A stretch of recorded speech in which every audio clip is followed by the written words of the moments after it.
Hello everyone. In this lecture, we are going to study Newton's laws of motion.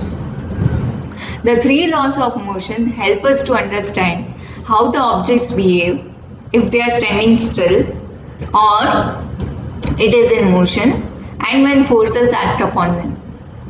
So Sir Isaac Newton's work is considered to be the most significant contribution in science ever made by an individual. So the first law of motion basically defines force. What is force? It is the push or pull on an object with mass that causes it to change its velocity. Basically, it is the measure of interaction between the two objects. Now there are different types of forces such as gravitational force, friction force, normal force, tension force and spring force. These are the most general types of forces as you can see in this diagram also. Now let us start with Newton's first law of motion. Now this law of motion is divided into two parts. The first part of Newton's first law of motion deals with the state of rest. It means if a body is at rest position, it will remain at its rest position until and unless external forces are applied on it. For example, let us consider a book is placed on the table. So the book will continue to be at its rest condition until and unless somebody lifts the book from the table by applying force. So this is first part of this law of motion. If any body is at its rest position, then it will remain at its rest condition until and unless external forces applied on it.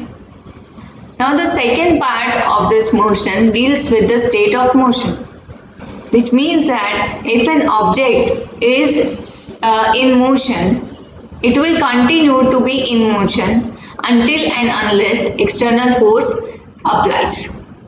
But this law is seen to be violating in our daily life. For example, if a marble is set to roll on the ground, it will travel a certain distance, it will continue its motion up to a certain distance, but then it will come to its rest position.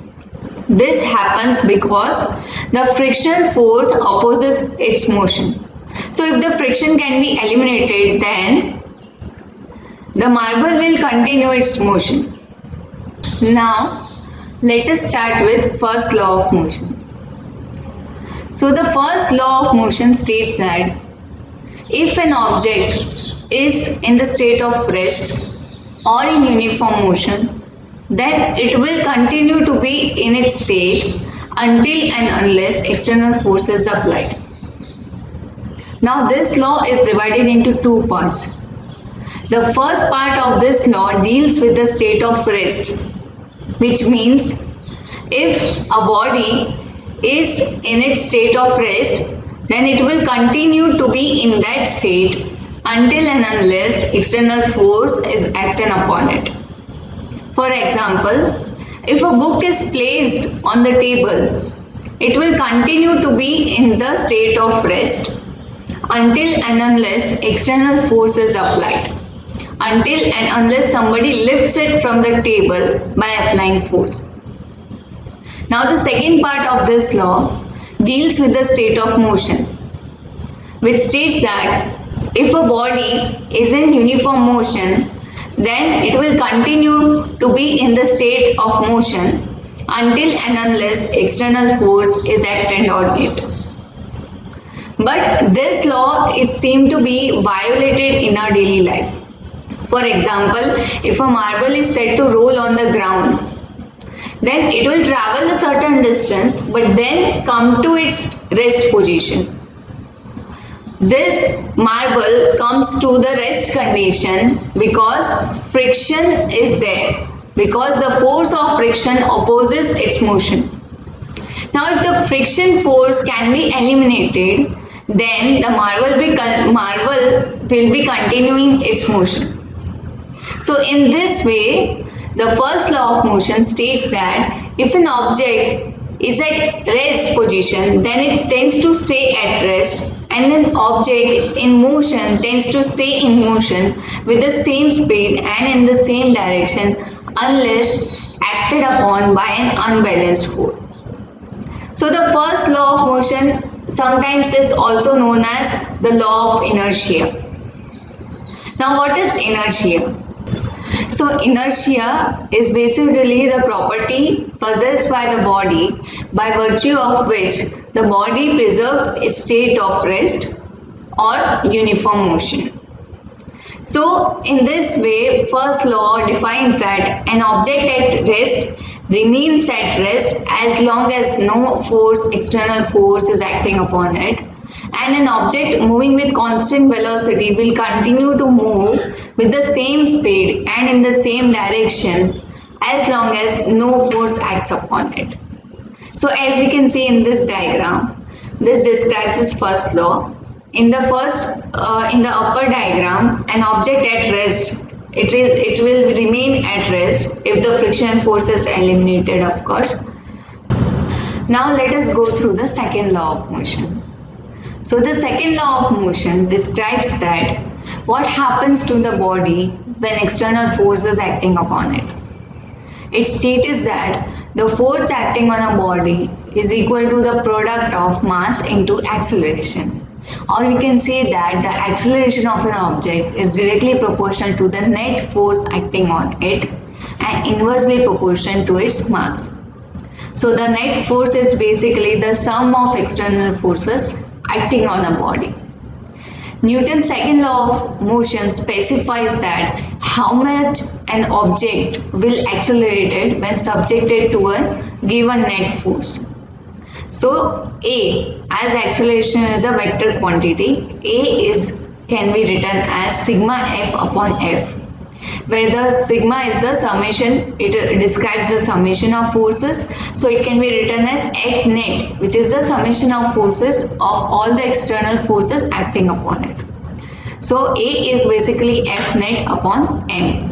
So F net, that is net force, it can be written as mass into acceleration.